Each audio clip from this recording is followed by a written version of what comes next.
Welcome to Not a Great Whisper podcast. We have the this is your host, Katie Ray, just so everybody knows.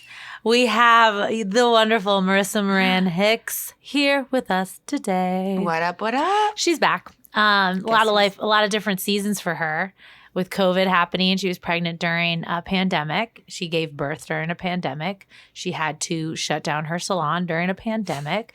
So we're going to go over all of this, change a timeline. And she cray, so she likes to have things scheduled out. But like the extra things she's having to do, the change of pace she's had to get to with Malia being here, who has my birthday. Yep. Birthday twin. That's a huge announcement. I am not great with sharing. I already have to share with one of my friends. But when Malia came, I was like, oh no. And then I looked at her and I was like, oh my God, I can't wait. We're going to probably have like bounce house parties eventually. I'm super excited about it. Can you imagine adult bounce houses? That would be, the kids would have to have adult time. Basically, yeah, it's going to happen. But welcome, Marissa. Welcome back. Way to get out of the house. Thank you. You're welcome. I needed to be out. You guys can't see my eyes like twitching. She goes here, or she goes to the house or the salon. That's it.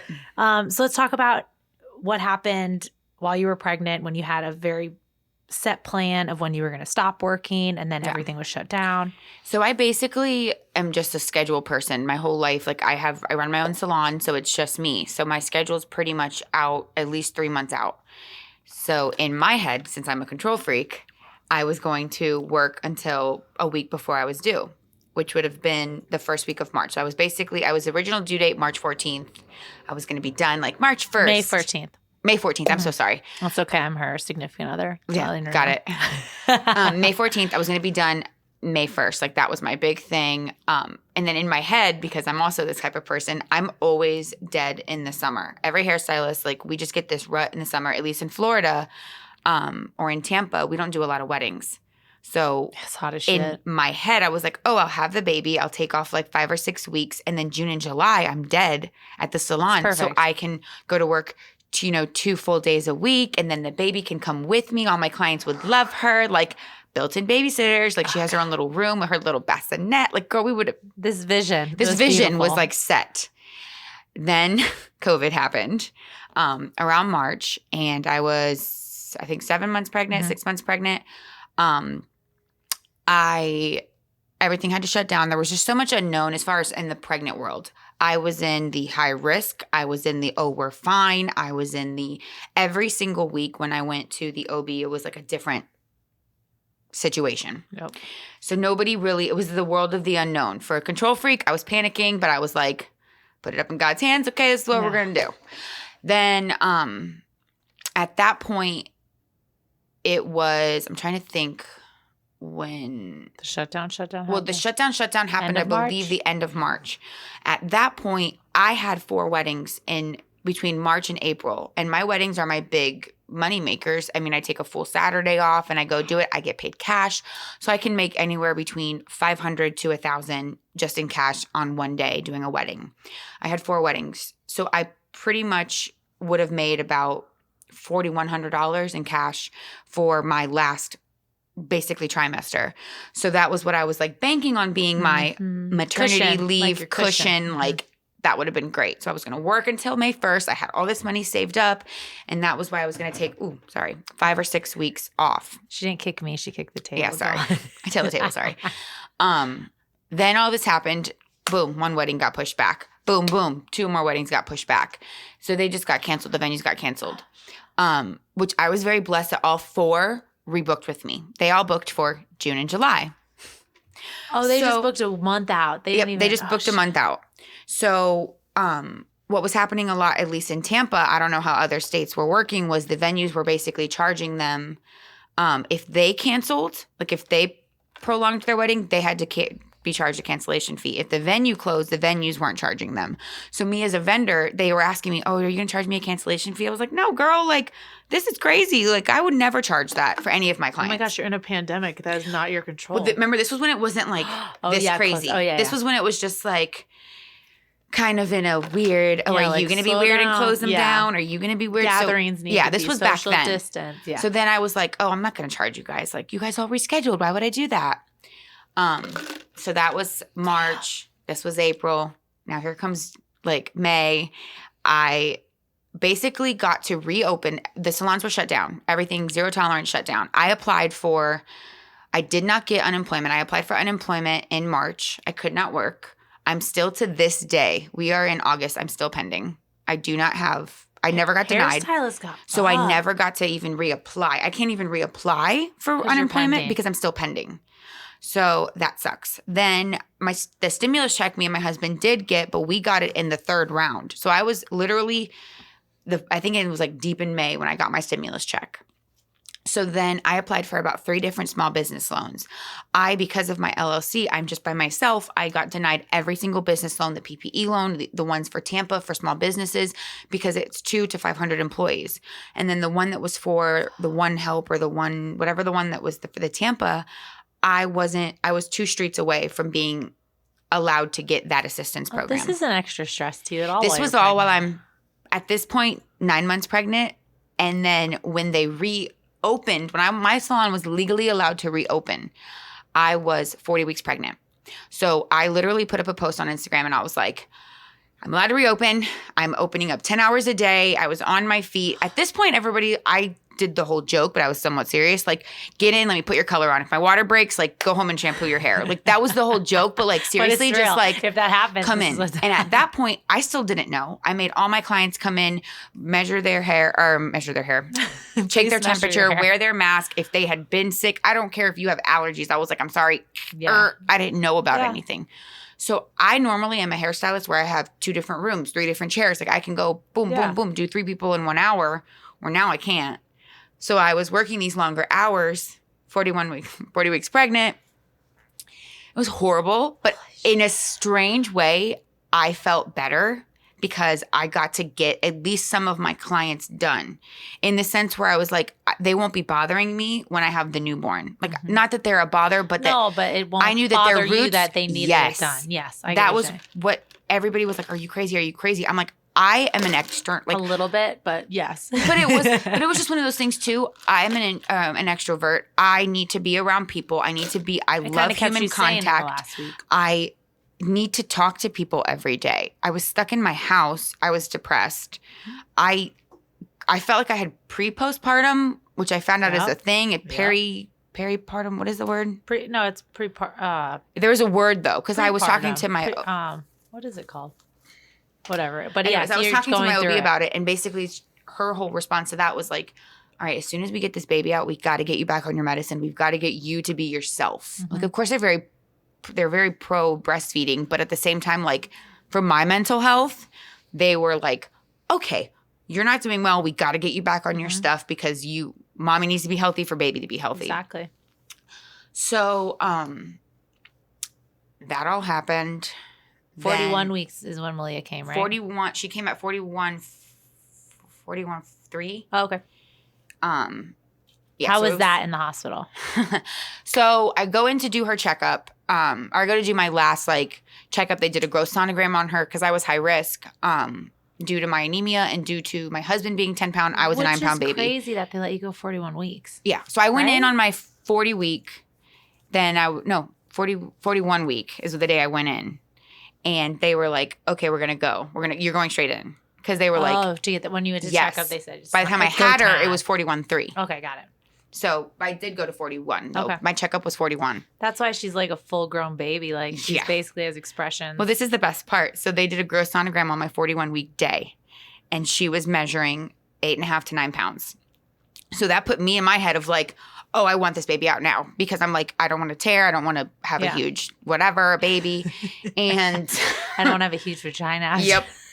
So I go in, they induced me. That was a long process. Oh, gosh. I did the 3 pills. But once it happens, like, it's go time. Like, it's 0 to 100 real quick. It was, yeah. So then that happened. After 12 hours, nothing. I was still 1 centimeter.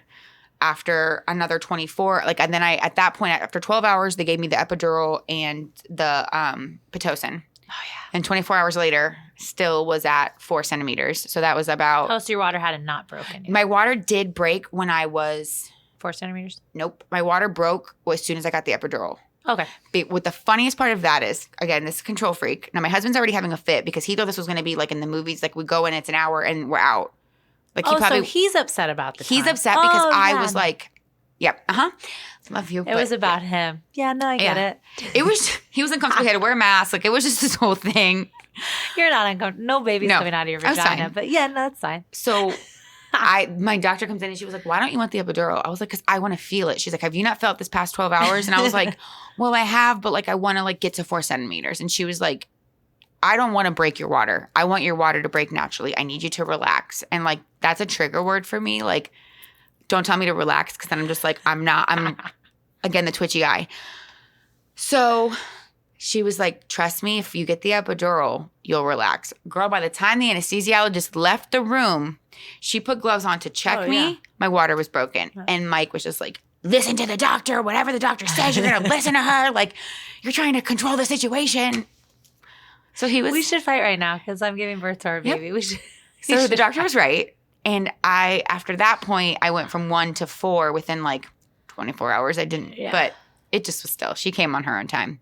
But the pushing part was probably about 25 minutes? 25 minutes. Yeah. It was not bad. Yeah. It was great. I wanted a mirror. I'm gross. Oh my God. Marissa. Wait, can I tell you something that you're going to die for? Oh Are you ready? So everybody that listens, I don't know if I've talked about this, but I love Dr. Pimple Popper.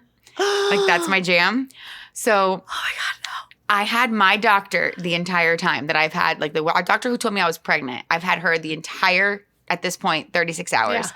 She left at 7 a.m. Malia was born at 8:15 a.m. Oh, shit. So I had a new doctor. I've never met her. Now, she's worked with 2 of my friends at a different hospital. They loved her. 2 of my clients have delivered with her. They love her. I never met her because she was on maternity leave. Yeah. So she comes in, cute little blonde. We're talking, great, whatever. We start talking about, I was like, yeah, I love gross things. I want the mirror, like Dr. Pimple Popper, all that stuff. She goes, oh. She goes, well, let's talk like that. So Mike is dying next to me. So while I'm actively pushing, she's talking about using her fingers as forceps and all this stuff. And then she's like, let's get this baby out like a little cyst, like a little hard pop. So in between pushes, Mike's dying because I'm talking about this kind of stuff. But it's distracting me. Like, I can't. I get it. It's just what's worked. So after Malia's out, we're like laughing because she's I was like, have you guys ever talked about this with anybody giving birth? They were like, nope. I was like, okay, good. I like being different. I like to be your story later for everybody else that you meet. Yep. I did like that. My doctor in Miami, awesome Italian dude. He was like, all right, the last lady I delivered was 19 minutes. Can we beat it? And we were just talking shit the whole time while I was pushing for Juliana. And Chris was just cracking up. He's like, come on, babe. You could do this. No, what else kind of weirded Mike out was that she was like, you're a hairstylist, right? She was like, your daughter loves to have her head scratched. So I was like, she was crowning and she's like petting Malia's hair. And I was dying. And later I found out that's like a thing that they do to like calm the baby. Yeah, because you're right in the, Yeah, but it was just funny to me that I was. Your hairstylist? I'm scratching your baby's hair. She's like, look how cute she loves to get her head scratched. And I'm just like, legs in the stirrup. Like I just see blonde hair. I know she's going to die. I can't believe you had a mirror. I kind of I know I've given birth 3 times, but I just threw up in my mouth a little bit. Oh, I'm so grossed out by all that. But it actually helped me motivate. Like I could see her head going in and out. And I was like, I just got to get it out. That would, I see. So we're opposites. Like I can't see it to get it through. Like I have to. Yeah. I can't. So I have to see a goal. So I see the goal. I want to get it. What's crazy is all of a sudden she came out and they pushed the mirror away. So I found out after was because she had the cord wrapped around her twice. Because Mike told me that. And my hospital, St. Joseph's Women's, was amazing because 3 nurses came in, very quiet, very smooth. They didn't give me the baby right away. And I'm just like, why isn't she crying? But then the doctor like popped her and she like started crying, but I still didn't get her right away. And I was like, what's going on? Blah, blah, blah. Like, but then my doctor's still talking to me. But the monitor was fine the whole time with her. Monitor's fine. Okay, so at this must point, have tightened when she came out. Yeah. So I'm like, what's going on? What's going on? Long story short, they had to stick it down in her throat because she had the meconium in her throat. Wow. So they had to suction all that out, and I had no idea. Quickly, me and Mike were just like. They were respiratory therapists that came in, and then they cleaned it. So it was like and then they were like, literally after it felt like 20 minutes, but it was probably an honest like a minute and a half. They like were like, congrats, mommy. And they just like walked out with their tools. And I was just like, I don't know what's happening. Isn't and then that insane? They gave her to me. We did tummy time and I didn't even know. I just see a needle and thread come out. They were stitching me up. I had tore. Skin to skin. Mm-hmm. Yeah. I did skin to skin. And then I had tore. Which they charge you $34 for. Just want for skin to skin? Uh-huh. On a medical plan. Yeah. It's like something ridiculous because it's your chest. But yeah, they charge you $1,000. I didn't even that's something. Don't even get me started on that because I was paying $850 a month for health insurance. And it didn't cover anything? It did because I was supposed to hit my deductibles. And because I'm anemic, I get iron infusions. And those are $600 every 3 months. Oh, so in my head, I was going to hit my deductibles. Well, my beautiful daughter cured me for 9 months of my anemia. So I didn't ever need so I had to pay the full. Isn't that crazy when you're pregnant how it takes away? Yeah. And as soon as she came out, they were like, oh, it's dropping again. But like, I was like, oh, so am I anemic again? They were like, you're just on that cusp. So let's try to like take multivitamins before we give you the anemia or the infusion again. And I'm just like, bro. Yeah. So that was insurance. It's crazy though how that works, right? That's again me back to being a hairstylist and getting screwed. But I know. Gotta love running your own business. So you give birth in the hospital, a little different. Everybody normally is in a mask. Oh, let me tell you the COVID check. So basically what happened, let's rewind this a little bit. Sorry guys, I get distracted. I went in and basically it was just my husband. I found out about 3 weeks before that Mike was allowed in the hospital because there was a lot of yes and no. When I would call the hospital, it was like, this week, this is what's happening. Well, this week, this is what's happening. They changed it. It was just because we just don't know. Right? We just didn't know what was happening. So Mike was allowed to come in. Your partner was. So it could be anybody. If you wanted your mom to come in, that's the one person. Then the dad couldn't come in. There. They had to be. Once you're in, you're in. Okay. Period. And and like you couldn't tag out anybody. So as soon as I walked in, I checked in, we're masked up, we're cleaned up, whatever. And they COVID tested me right in my nose. So that was fun. I made the joke of like, can you wait till went in? When I went in. Oh. I literally, before they even put an IV in me, they just made sure I was clean. Rapid test, I came back good. So they were kind of like a little more lenient with the masks in our room as far as like if there was no nurses in the room, they were like, you don't need to wear a mask. Because it's just like, you know what I mean? I was negative. And if I'm negative, Dad's negative because they're in the same house.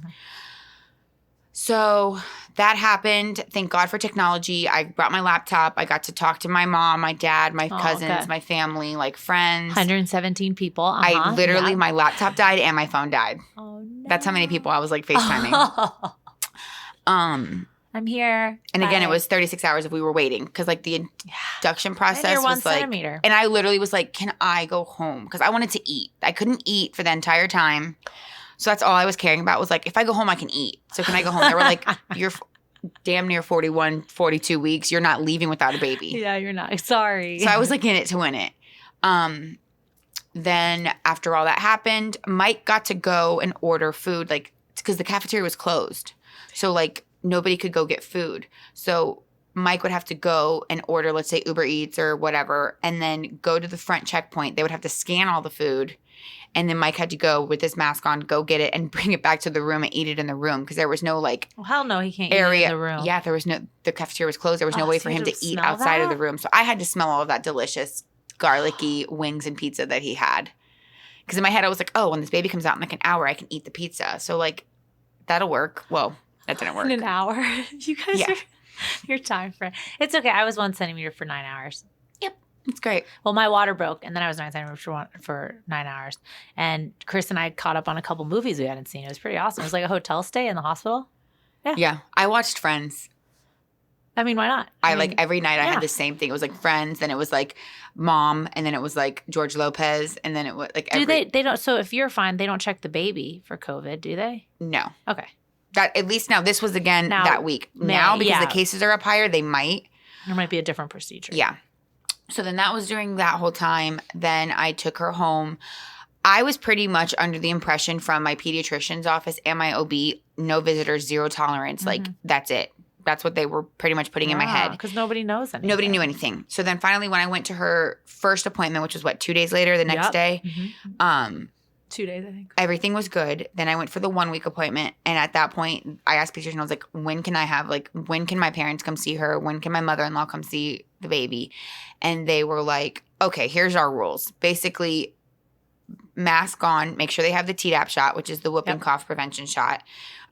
Make sure that they shower and change their clothes. Meaning like if they go to work or they go to Walmart real quick, they cannot come in to see the baby. and then wash their hands, check their temperature. So that was like that was my rule for their everyone. list of things. And I sent out a group message and I was like, all right, these are the rules. If you can follow them and your temperature's checked, like you can come see Malia one at a time. Like basically that. Not all at once. Yeah, not all at once. Let's not do a Cuban party. Yeah. So the baby, my aunts and my cousin, everybody went and got shots. Everyone went and did everything. They were like, done. It's the last 10 years. So they were just the rest of my family's probably going to have kids soon. So they were like, well, at least we're all shotted up. So Jaden, all my family got it and Chris's family. So it was fine for 6 years ago. So. Well, what's funny is a lot of my cousins, I forgot it lasted 10 years. So in Florida, though, with the middle school, you have to get it. So they are all still in the 10-year mark. Oh. So all of my cousins, my siblings, like my younger sets, they all still have it in their 10-year. Isn't that crazy? I know. It made me feel really old. So, gosh, that's a lot, especially for your family. She also brought a to-go bottle of that Cuban perfume. Yep. We spoke about. And it's in a plastic bottle, so it's safe. Let Jennifer know that. I'm going to let her know. It's in a plastic bottle, so it won't break. And she sprayed it when I got to meet Malia today. It happened, all of it. And I had a twitching problem after that happened. So who got to see the baby first? Your mom? Actually, no, because my mom was at school. Oh, so gosh, you're right. This is where it was like weird. It was kind of like the cleanest and the first people who were done. And my mom also lives 45 minutes away, where my aunt lives 2 streets away. Yeah. So my first one was Thea, Missy, and Cassidy. They got to come. Then my godmother and my cousin got to come. Then I think my mom waited, I think 2 days because she was like, okay, I'm done. I hate work. I'm leaving. Like she was one of those where she was like, okay, I'm clean. I'm sanitized. I'm coming. Yeah. I need my grandma time. Yep. And then my dad and my stepmom came, I think a week later because they were waiting for their shots. So they got their appointments. So she wasn't that. It was within a couple weeks. Within about 2 weeks. So she was still a little thing. She was still a little baby nug. So that was good. Then my mother-in-law got to come down from South Carolina and do all of that. So it was good. Like, how was your mental state during all this? I was a nervous wreck. Yeah. I was in my head. I was just like, make sure your mask is sealed. Make sure this. Make sure that. It was more. I never thought I would be like this. Only because I just was. I used to make fun of people that were like, oh my God, but I just don't trust COVID. And with COVID, you just don't know. And the fact that some people think it's real, some people think it's not, some people think they turn it into like more than it is. Conspiracy. It's like, guys, just follow the guidelines. That's all I'm asking. At the end of the day, we don't have enough research. That's my problem. At the end of the day, I not only have to worry about my daughter getting her like vaccines and doing all that, but I need to worry about something that like is invisible. I know. Basically. And my whole thing was, I was like, I almost wish COVID had like hot pink spray that like if you got it, it was sprayed on you so like I can see that you had it. And it's not this invisible like ghost coming around you. That's a great idea. I think we should implement that. Dr. Fakata bread. That's what I call him. Fauci. I love him. But I think you're totally right. So I think Jasmine knew mentally I was going to hit the March week where everything started happening. So she came 3 weeks early. Yep. Because I'm already crazy. Yep. And the kids were still in school. And I was already crazy, like new baby, early baby. Mm-hmm. Don't come. I got to just get her fat right now because she's 5 pounds. Like I just got to keep feeding her. I'm doing nothing. I don't even know my name. I'm just feeding her. And then everything happened and I was like, what the fuck? So everything, I'm the same way with like, I was going to bring her into work. I was going to have a pack and play here so she could like grow up with all of us like working. And then I'm like, nobody can come over. Nobody can touch her. Change your clothes outside. I know. Well, that's what me and Mike do. We act like we're nurses in the sense that me and Mike, whenever we both go to work, we change all our clothes. Our shoes are outside. We like. How many neighbors have seen you naked? We don't know. I was bad. It's hilarious. It's just so ridiculous. Where we're just like, we go straight to the room. I'm like, hi, Malia. And we like go straight to the room and like take off everything. And we take a shower. And but I mean, it's totally right. I'm glad your doctors were focused on you getting back to yourself so you can help with the baby because that could have definitely jumped in. I always say postpartum during a pandemic is another fucking level, right? Well, I like laughed because I don't know if it was in my file or something, but they had a social worker come in my room at least 3 times a day to talk about postpartum. And I was in the hospital total 5 days. So even in like the beginning and it was like, there was probably like, I would say maybe 15 times people had talked to me about it. And I was just like. But because your hormones are balancing. Yes. And so they're like, at any time, you could really hit a spot where you're just like, your hormones are trying to regulate and you just kind of hit like a level. But then you're just like, hey, did anybody notice this lady's been in here 45 times? No, it was crazy because, it was shift change. So I don't know if they like didn't mark it off in their book that they came to talk to me. But at a certain point, it started to like get to me. I was like, guys, I think I'll be fine. I got the signs. I got it. They gave me the hotline. They gave me all this stuff like so many times. And I was like, guys, I got it. Here's the packet. They probably do it more now because of what's going on. Maybe. I was just going to say I had only one lady come in. Actually, maybe two. But that was before and you were in May. So that's when shit was just reopening. Yeah, shit was, It was just crazy. Like it was because somebody was like, oh, use the nursery. Like get one good night of sleep when the baby's born. So let the baby go sleep in the nursery one night and then you get it. Yeah. Nursery was closed down. Didn't have that option. Oh, rewind. Me and Mike, all our classes got canceled. So I know some people are like pro baby classes, anti baby classes. Me and Mike went in like a bunch of teenagers. We were like, what the F is happening? What's coming out of me? What is the placenta? Like we literally were one of those where we were just like. We have a notebook and we're ready to jot down our notes. Yeah, but it was just one of those where like I've been through births. Like I saw my little brother be born. Like I know what's going on. Mike went in like. Oh, yeah. Raw dog, not knowing anything. Like, just kind of like who, what, where, when. Never changed a poopy diaper. Still wears gloves. Held a baby. Wait, By the way, still wears gloves. To this day? The other day I laughed because the gloves were out. 2 months, 3 days? Uh-huh. My husband changes poopy diapers with gloves on still to this day. Thank you, Theo Chris, for the excess amount of gloves. Yep. Wait. I feel like he's had a good amount of time, though. He's grossed out by it. Oh. And if Is he grossed out by his own poop? No, but like if the dogs poop, I just think it's like. Oh, just other people pooping. It's just, it's one of those. Okay. But at the end, I don't know. I just feel like it's your daughter. Like you helped make that poop. Like, I don't know. It's just one of those. You just got to do it. But he does it when I'm not there. But it took him a while. And because now he has her basically Fridays and Saturdays so I can go to work. So he's kind of screwed. You can't let her sit in it. Yeah, there's no way. Or then you're going to be putting ointment on a butt. Yes. And you probably won't like that feeling either. And that's not. And it's the ointment that we have is butt paste. So he just thinks that's hilarious. Because you know that brand I'm talking about? I love butt paste. Yeah, I love it's called butt paste. Yeah. Jaden used, as he grew older, would go, I need butt paste. And we're like, please stop screaming that. One time he screamed in like a public bathroom so someone heard him. And I was like, oh my gosh, please stop screaming that to people. So what's some of your advice for moms, for dads, for just people in general around babies? Like through all of this, I feel like you hit prime in every single thing that was happening. So close downs, having the baby, reopening this fucking phase 1, phase 2, whatever the hell they did. Like, and we're in Florida. Yep. So like, what's some of your advice? My advice from what personally happened to me is have a savings account. Oh. Because as a small business owner, and my husband was an executive chef, and restaurants got hit hard here. He just so happened to randomly do a career change, and now got into construction in February, right before all of this went down. Wow, that was actually very good because he got to still work. He was considered essential this entire time. So thank God that happened because I don't know what would have happened if we both were out of work. Yeah. Have a savings account, number one, no matter what. Even if it has $1,000 in there, just like have it. It was this, on top of every other stress, it was like, how am I going to pay for this child? How am I going to pay to not be working and give us food? You know what I mean? So all this other unknown, you've also added the unknown of like how you're going to get everything. And then as far as the baby standpoint, and most people that are listening may not have family like this. My family has an opinion on everything. So like, listen to the doctors. And yourself and your gut. Yes, and your gut. And it was one of those things where the doctor was like, mommy intuition. If you don't feel good about having somebody over to visit, don't have anybody over.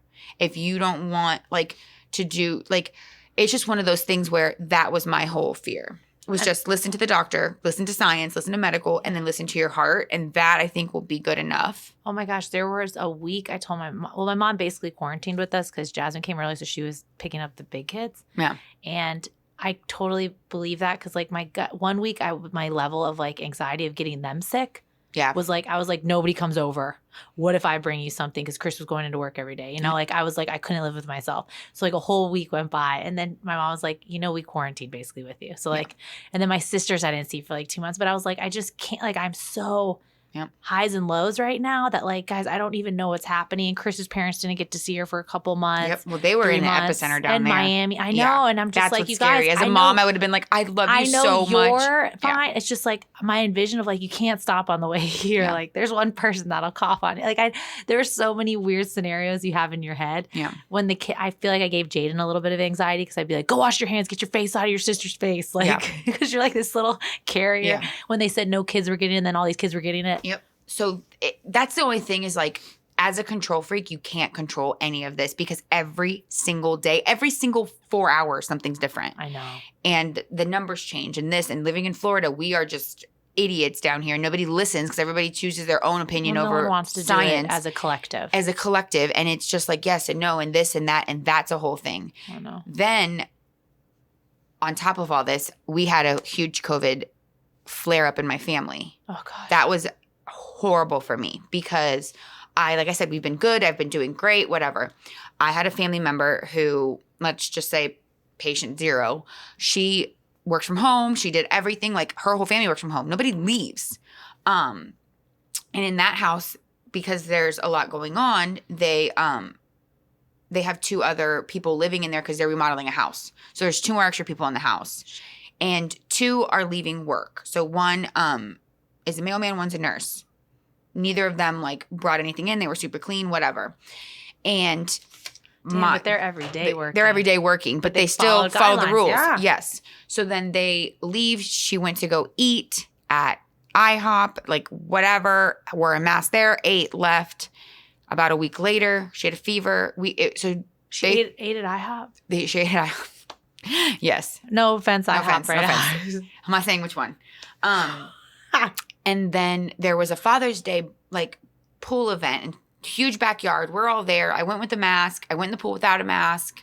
But like really I was hanging out with the people that were wearing masks. So it was just like, it is what it is. But my husband stayed with the baby because it was Father's Day. So I was like, do you want to go? And like my mom will watch the baby because she was not leaving this house. She's not leaving the house until I am told she can leave the house. Of course. Point blank period. Yeah, like she loves her house. This is where she's saying. If she leaves, she comes, like she has her little shield, like she's safe, like whatever. But that's it, pretty much it. Not around everybody. And so my husband's like, no, I want to stay home and play video games. Like, okay, enjoy your Father's Day. Spend time with your daughter. I'm going to go have a drink. For my mental state, I needed to get out and like see my family and go have a drink. So then about 2 days later, I get the call. Oh my God, I tested positive. The baby. Like just basically because the only person who doesn't wear a mask around the baby is me and my husband. Yeah, of course. Because you're with her all day. So I'm thinking, oh my God, if I gave my daughter COVID, I'll never forgive myself. So I called the pediatrician. What a mental sobbing. Fuck. Oh my God. Sobbing. They were like, calm down. Nothing's happened yet. No. Did you get tested yet? And I was like, no, I just, you're the first person I called. Like I panicked. Oh yeah. At this point, I'm breastfeeding. So I was like, I popped a Xanax because I was having a full-blown panic attack. So I made a joke with Malia. I was like, well, you're done breastfeeding. So that is what Xanax, it is. It depends on how strong it is. If it was a whole bar of Xanax. No, but I was just at the point where I was like already in the head of wrapping it up. Like we were like weaning. Yeah. But it was one of those where I was like, well, we're done. Just pop 4. You're done. And we're good. So we, wow. Basically they were like, if mommy's negative, baby's negative, you're the only one around the like calm down. Yeah. So I get, we all get tested. This was 4 days after we like touched patient 0. We all were tested negative. Thanks for the change of voice. Touch patient. That's me. I'm serious. Okay. So this was 4 days after. And this is one of those things where petrified, came back negative. I ripped off my mask so much with my baby girl and kissed her everywhere. I was like, oh, thank God I'm good. Like, because I don't know why, but as soon as I found out all this, I put a mask around. Like I wore a mask in my own house because I was just like, I don't know. I know. And I hate when people are like, oh, someone's wearing a mask in their car. And I'm like, that's probably because they're going to another place and they don't want to take it off and put it back on. Well, I'm so used to it all the time now. But I'm saying, like, why judge somebody who literally doesn't want to touch their fucking... I just can't... Like, I get it. I'd like to take it off because I can breathe in the car better. But I just like, guys, let people take precautions for their mental state. Yep. And stop being my body, my choice. That is for women. That's right. This is the wrong protest. I hate that, Mark. I can't with all that. I'm like, okay. So then that happened 4 days later. Everybody pretty much tested negative except like 1 or 2 people that live with this person. Then goes Oh, gosh. 5 days after that. So about 9 days after all this, I get a text. I have a fever. I lost my taste and my smell. I lost this. And I'm like, oh my God, we're retesting. So I go get retested. And everybody got retested. It was about 9 people total in my family that had it, including my sister who's pregnant. Oh, God, so that was, I cried so hard for my sister. And I was just like, oh my God, the baby. Because it's just very unknown still. Yeah. She had it the worst. She was in the hospital 3 different times. She couldn't breathe. Her oxygen level dropped. Everybody else in my family had horrible symptoms. But it wasn't like, it was just like, okay, stay in 14 days. Okay, great. Then it started to where it was like 20 days later and like started that, hey, can I come see the baby? I was like, I went on the CDC website and I was like, hey, no. What do I do? Like, I was like, when can they come? Like, just for businesses. According to CDC guidelines, it says no. That's the only thing. It was just no, I know. No, so then I did the rules of like when you can go back to work, which is you double negative within 24 hours. Okay. Like, test double negative. So I told them all that. And about 30 days later, everybody tested negative. So now we're good. But it was not the 14 days. And that's what I'm trying to explain to people. Because I have people that come into the salon now that are like, this is such bullshit. This is crazy. This is all fake. And I was like, I'm speaking from my own experience. It's not just 14 days. You need to go get retested to make sure that you're still clean. Because let's say it's 14 days off of symptoms, not off of day of contact. And that's where I don't think people are realizing. I don't know. So in a household where multiple people have different strands, there's different days. So not everybody was testing negative. Yeah, not everybody was testing negative 14 days after. It was just one of those things where I'm like, you guys, we just don't know. So why is everybody – there's no definite yes or no. There's no I feel like definite. Our symptoms, it can't be exhaustion, right? Because people are like, I'm just so tired because we're already exhausted. Yeah. But our one is the taste. I always am like, when I eat my food, I'm like, can I taste it? Yeah. Is that funny? I'm like, not funny, but it's like – no, I know. This will be a symptom if I can't – because I still get allergy stuff, so I feel congestion. Yep. So can we be real sick or is it just COVID Oh, no, the sick best right is now? in my head, because of this whole scare with my family, I'm like, I have COVID. My back hurts. I have body aches. And my mom's like, you just birthed a baby 4 weeks ago. You birthed a baby 3 weeks ago. Like, you need to stop. You're like, wait, do you guys feel that ache in your back? I felt an ache in my back. And it's like, no, you can't do the exhaustion part for moms because it's like you're exhausted. I know. So it's like once those other things, if other things came up, I'd be like, oh shit. But like being tired, me wanting to fall asleep often is just like a life. Like part of your life. It's now my life. Yeah. And me that I've never slept ever. Like I literally can function off 3 hours of sleep before baby. Yeah. I don't get 3 solid hours now. If you combine like 10 minutes, 12 minutes, like an hour, I get 3 hours total. Would just follow the guidelines, right? Yeah. And even if that guideline, we find out later, we didn't really need it, you were literally just being safer. And the conspiracy that like the government's trying to control you. Do you know how hard it is to identify you with a mask on? I can't. Like what? Girl, I made the choice to. Have you had to turn away a client? Yes. Sorry, I forgot to ask that. Yes. So basically, I had somebody very ridiculously and selfishly, like before I posted it, I was like, hey, listen, if you're gonna come, this is it. Like, and wear a mask. Like I was like, check your temperature and wear a mask. And she's like, it's my right not to wear a mask. And I said, it's my right to protect my daughter and to refuse service. And she blocked me off Facebook. She like, no, okay, not a problem. That's not a problem. And then I've also had somebody recently when I shared a post that was just like, wear your mask. Wear your mask. Like, I was like, Jesus. I was like, it's a piece of cloth. Wear your mask. I was like, nobody can roll their eyes at me. It was like me being a smart ass, but at the same time, like anybody who comes to me knows I have a newborn. Yeah. Anybody who's friends with me on Facebook knows I have a newborn. So the fact that she got offended by that and canceled her appointment and then proceeded to talk about me on social media made me laugh. That, and I do give my whole family lots of credit because they didn't make it about them when I would change my mind every 24 hours. Yeah. And they just let me ride it out because like I've never gone through this. You've never gone through this. We've never gone through this. Just let me go with what I feel make me feel calmer. The school thing's happening now. I'm glad you have a newborn and not like a kindergartner.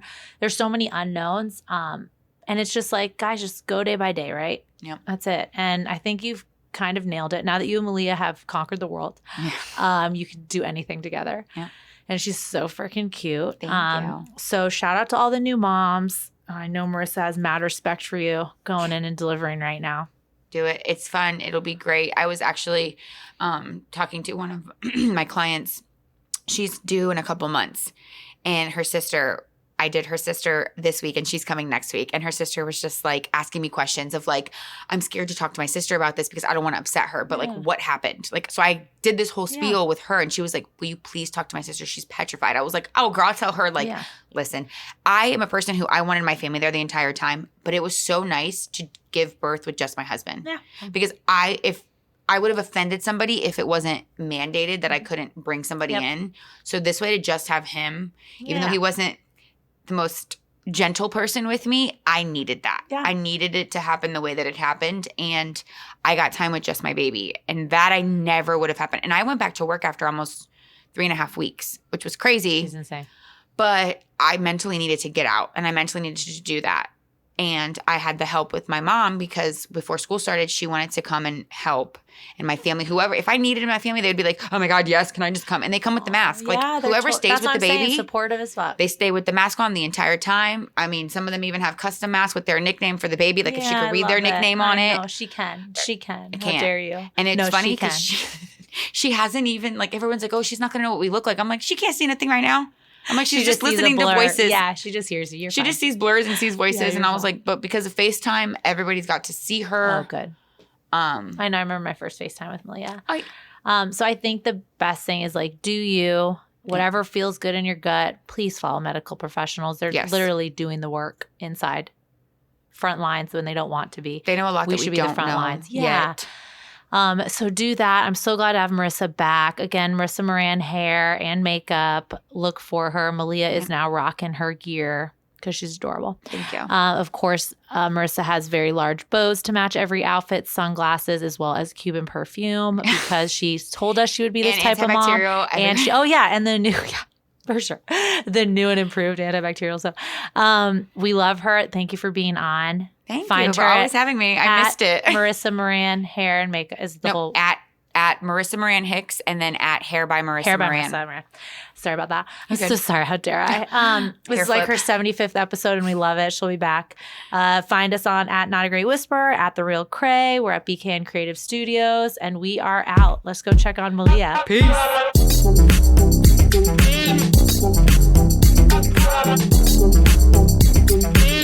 Thank you.